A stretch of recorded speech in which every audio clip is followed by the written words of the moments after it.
बहुत दुखद है। दुखद इसलिए है कि जब लोकतंत्र में ये अधिकार है कि हम किसी पार्टी का जिसकी सरकार उसका विरोध कर सकते हैं, ये वो सरकार है जो विरोध स्वीकार कर ही नहीं सकती है, विरोध को न देख सकती है, विरोध को न सुन सकती है और अपना राग गाते रहते हैं, अपनी राग अलापते रहते हैं। इतना झूठी सरकार हमने आपने नहीं देखी होगी। मैंने लोकसभा में कहा कि अगर विकसित भारत और राम जी योजना आप लेके आए हैं तो जिनको हमने और सबने राम जी के रूप में देखा, राम के रूप में देखा, रामायण देखी, उन राम को इन्होंने आखिरी बेंच पे बैठा रखा है। अगर इनके मन में प्रभु श्री राम जी के प्रति सम्मान, प्रभु राम जी से आस्था, धर्म के प्रति लगाव होता तो हमारे राम जी पीछे वाली बेंच में नहीं बैठते, वो प्रधानमंत्री जी के बगल में बैठते। बताइए, लोकतंत्र में हमारे जीते हुए राम जी को आखिरी बेंच पे बैठे हुए हैं। और कांग्रेस का विरोध करना ये स्वाभाविक अच्छी बात है, विरोध होना चाहिए। इससे सरकार को जानकारी मिलती है कि जनता किस बात को लेकर के नाराज है या क्या संशोधन उन्हें बिल में करना चाहिए। ये सरकार सच्चाई छिपा रही है। बजट इनका कम हो गया। जो नई योजना इन्होंने बनाई है विकसित भारत राम जी, उसमें उत्तर प्रदेश का बजट कम हो गया है। ग्राम सभाएं कम हो गई हैं। अगर 1000 ग्राम सभाएं कम हो गई तो बजट स्वाभाविक कम हो गया, प्लस ऊपर से बजट कम आएगा।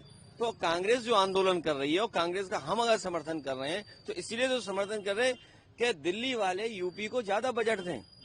बजट ज्यादा मिलेगा तो लोगों को ज्यादा काम मिलेगा, ज्यादा काम होगा तो ज्यादा लोग खुशहाल होंगे। और एक बात तो साफ हो गई, अगर आपको विरोध करना है तो तैयारी से विरोध करिए। जितनी पुलिस हो, अगर एक सिपाही एक डंडा आए तो 50 उसके सामने होने चाहिए।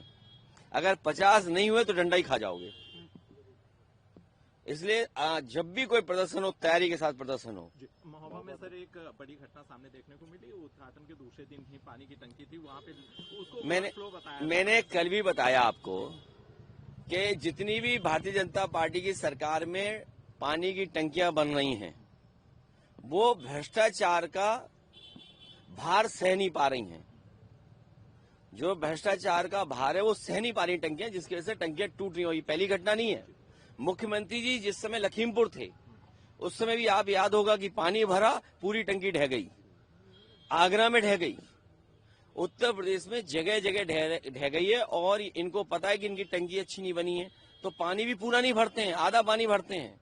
और लगता तो यह है कि भ्रष्टाचार की जो पाइपलाइन है महोबा से सीधी लखनऊ आ रही है, जिसकी वजह से महोबा में वो टंकी गिर गई। और महोबा में बताइए, पानी में दूध मिला रहे थे। दूध में पानी मिलाया जाता है कि पानी में दूध मिलाया जाता है? ये बताओ आप।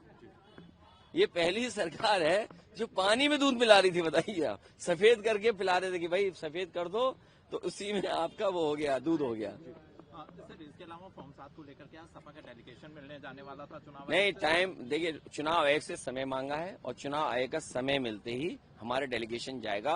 क्योंकि केवल मुसलमानों का, केवल पिछड़ों का, केवल दलितों का, आदिवासियों का, और खासकर जो पढ़ाई लिखाई नहीं समझ सकते हैं, जो हमारे पिछड़े हैं, चाहे वो निषाद हो, कश्यप हो, बातम हो, राजभर हो, प्रजापति हो, पाल हो, तमाम जातियां जो गरीब हैं और जो पढ़ नहीं सकते, उनका ये तरीका निकाल लेंगे फॉर्म 7 से नोटिस दो। और अब क्योंकि फॉर्म 7 में पकड़े जा रहे हैं तो फॉर्म 7 जो गलती कर रहे हैं उसमें कार्रवाई नहीं कर रहे हैं।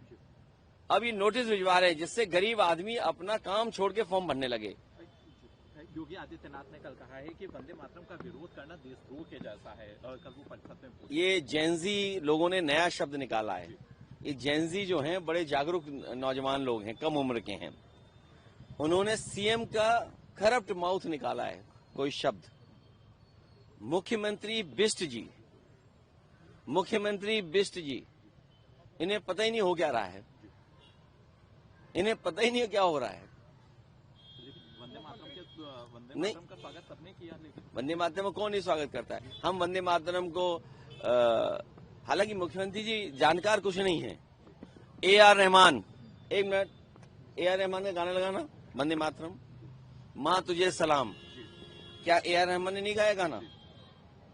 जो मुख्यमंत्री बिष्ट जी हैं, इनके संगी साथी, अनरजिस्टर्ड संगी साथी, उन्होंने कभी वंदे मातरम नहीं गाया। आपको पता है? हाँ, सही कह रहे हो जी, हाँ सही कह रहे हैं। ये जी इसलिए कह रहे हैं कि इनको पता है कि अनरजिस्टर्ड संगी साथियों ने वंदे मातरम कभी नहीं गाया, ना आजादी से पहले गाया, ना आजादी के बाद गाया। तो इन्हें जाकर के अपने अनरजिस्टर्ड संगी साथियों से पूछना चाहिए कि आपने आजादी से पहले वंदे मातरम क्यों नहीं गाया, सुजलाम सुफलाम क्यों नहीं कहा, मातरम क्यों नहीं कहा, सस्य श्यामलाम क्यों नहीं कहा, माँ तुझे सलाम, वंदे मातरम गाइए। सर, वो मुख्यमंत्री जी कह रहे हैं कि एसआईआर की जो प्रक्रिया है, जो फॉर्म की गड़बड़ियां हैं, वो समाजवादी पार्टी। कौन कह रहा है? मुख्यमंत्री कह रहे हैं। मुख्यमंत्री जो चीफ मिनिस्टर बिष्ट हैं, उन्हें कुछ नहीं पता। चीफ मिनिस्टर बिष्ट साहब को कुछ नहीं पता, वो बेईमानी में लग गए हैं और जितने हमारे गरीब पिछड़े, इन सबको उलझा दिया है और नौजवानों को नौकरी रोजगार न देना पड़े, इसलिए परेशान कर रहे हैं। सर, मुख्यमंत्री कह रहे हैं जेपीएनआईसी और रिवर फ्रंट मामले में बड़ा घोटाला हुआ है। जेपीएनआईसी के बनाने वाले हमारे आसपास घूम रहे हैं। जेपीएनआईसी देखिए, जेपीएनआईसी जिसने बनाया वो बीजेपी में चला गया। ये पता है आपको? ये पता है कि नहीं पता है? लो, ये क्या बात है? कौन चैनल है बताओ? एएनआई है। एएनआई को ये नहीं पता है कि जेपीएनआईसी जिसने बनाया वो बीजेपी में चला गया। तो पहले बीजेपी से मैं कहूंगा कि जिसने जेपीएनआईसी बनाया उसको अपनी पार्टी से निकालो। मुख्यमंत्री बिष्ट जी उस व्यक्ति को अपनी पार्टी से निकालें जिसने जेपीएनआईसी बनाया, और जिसने जेपीएनआईसी की डिजाइन की आर्किटेक्ट, उसको ब्लैकलिस्ट करें और उसको पकड़ करके बंद करें पहले, तब तो हम मानेंगे कि कुछ अच्छा काम कर रहे हैं। मुख्यमंत्री जी कह रहे हैं कि उत्तर प्रदेश एक बार फिर से रामराज्य की ओर बढ़ क्यों, तुम्हारा किसी और का इंटरव्यू लेके चलता नहीं चैनल? क्या दिखाते नहीं है? ये हमारे लोगों की शिकायत है कि हमें 10 मिनट दिखाते हैं, बीजेपी को पूरे दिन दिखाते हैं। ये सच है कि नहीं है? हमें भी पूरे दिन दिखाओ। उसके लिए क्या करना पड़ेगा ये अलग से हमें बताओ कान में।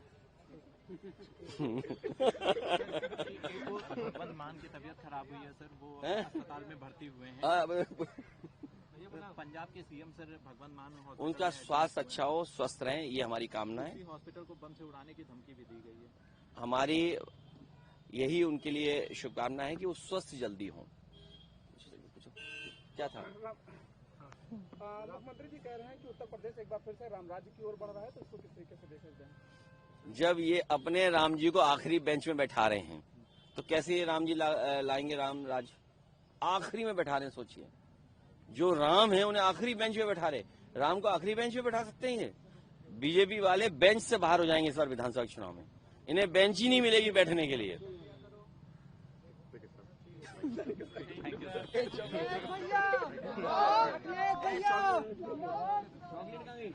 चॉकलेट दी थी वो।